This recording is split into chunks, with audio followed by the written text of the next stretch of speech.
กองบัญชาการทหารแขวงพงศลีมอบเงินอุดหนุนให้ครอบครัวผู้เสียชีวิต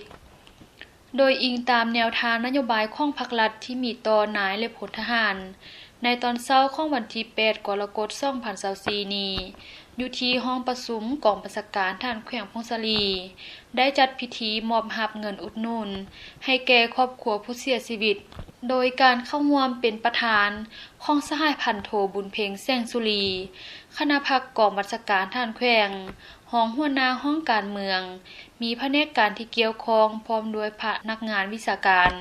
และครอบครัวญาติพี่น้องของผู้เสียชีวิตเข้าร่วมในพิธีสหพันธ์โทพันไสแก้วบุญทีหัวหน้าแผนกประกันสังคมห้องการเมืองกองบัญชาการทหารแขวงพงศลีได้ผ่านบทบันทึกมอบรับเงินอุดหนุนให้แก่นายและพลทหารผู้เสียชีวิตฉบับเลขที่116ทับพปกสลงวันที่8เดือน7 2024จำนวน4สหายในจำนวนเงินทั้งหมด168,335,568 กีบและกล่าวมอบโดยสหายพันโทบุญเพ็งแสงสุรีคณะพักกองบัญชาการทหารแขวงห้องหัวหน้าห้องการเมืองพร้อมทางกล่าวรับโดยครอบครัวและญาติพี่น้องของผู้เสียชีวิตตามลำดับในพิธีสหายพันโทบุญเพ็งแสงสุรี